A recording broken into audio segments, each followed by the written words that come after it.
Hey, good morning, fellas. It's about 7:30 in the morning, about 28 degrees outside. Um, had a guy wake me up at 4 o'clock this morning. He was my neighbor. Uh, One of my neighbor rang the doorbell. He asked me. uh, I'm just, I'm very security conscious, so he just needed a jump. So I have one of those emergency start batteries, and I went out and helped him with that. I'm a little surprised that he didn't know how to jumpstart a car. And just casually, I asked him, "When's the last time you changed your oil?" And he was like, "I don't even check that."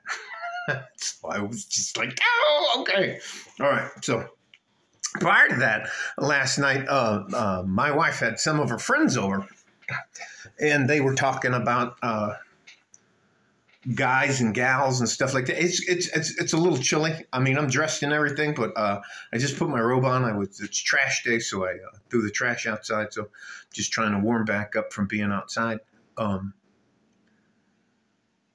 I asked, and the ladies were going on and on and on about how it's not fair and how they have to work twice as hard to get half as far, and you know how difficult their lives are. And I asked them. I said, I was like, so, ladies, and you know, what barriers are still in place that prevent you from being as successful as anybody else?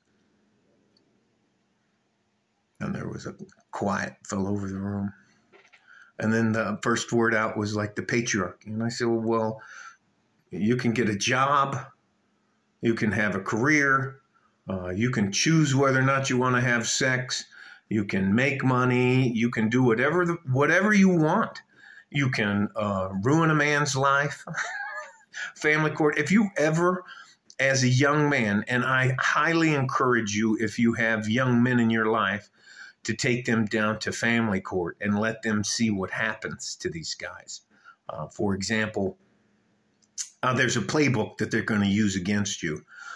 First, you were emotionally abusive. That's you yelled at them or got in their face and tried to intimidate them and this kind of stuff. Because when the courts need it, you're that big, strong, aggressive, dominant male.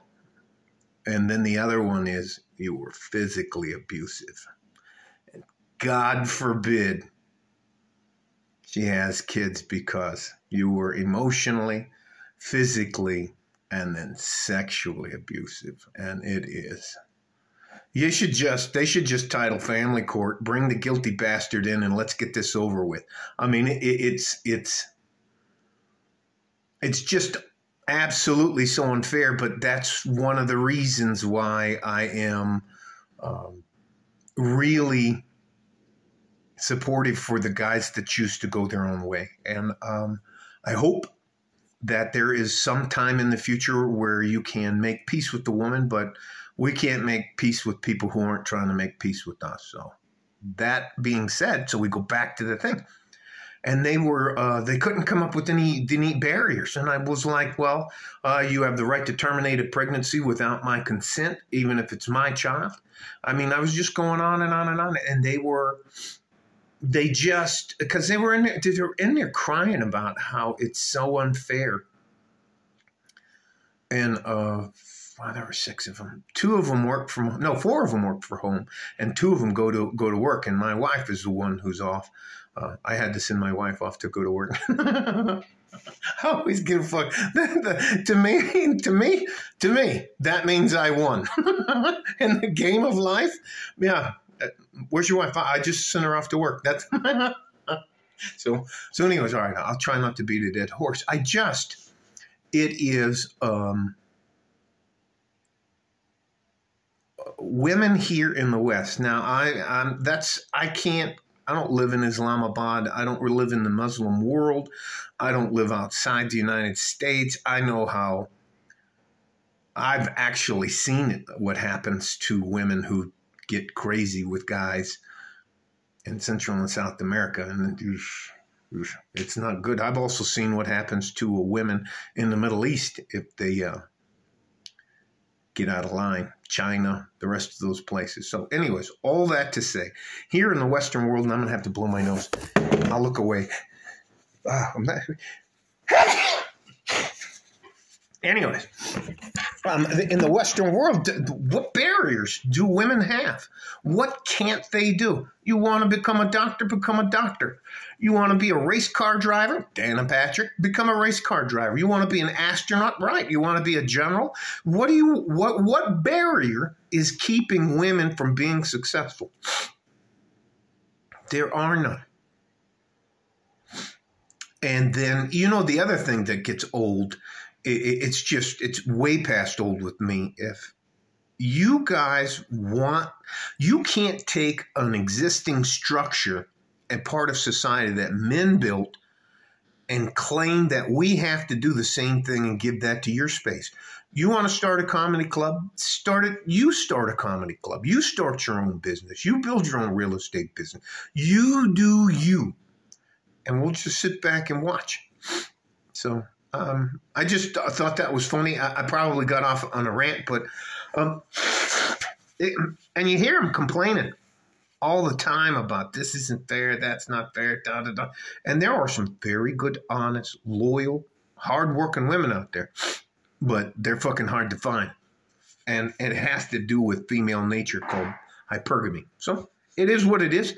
It's not the end of the world, but it is ridiculous, beyond ridiculous, for any woman living in our Western society to act like she's oppressed or she can't get ahead in life because of some guy. Yeah. So anyways, just ask them, what are the barriers to you being successful? Like, you can own property. I mean, you don't need my permission to do anything. You can do whatever you want. My body, my choice. You can do anything you want to do as a woman in the Western world. So why are you still unhappy? Anyways, stay safe and healthy. Take care of each other if you can. And if you can't, take care of yourself. Like a fart in a G-string. And here's the other thing, guys. You got to know. If you have a car, you have to know how to do basic maintenance. Of course, it's easier for you to just take it to the thing and have them change your oil, but you should know how your battery, should know some basic things on how your car works. It boggles my mind. There's a lot of good things you can help to save yourself money if you do them yourself, and they're not going to waste your time. Anyways, and look, 3,000 to 5,000 miles, at least once every 2 weeks, you should take a paper towel out and check your oil. Checking your oil doesn't cost you anything except for a paper towel. Not having enough oil in your car and it blowing up, engines are expensive. So it blows my mind. So anyways, like a fart in a G-string from West Texas, El Paso, I'm out of here. Bye-bye.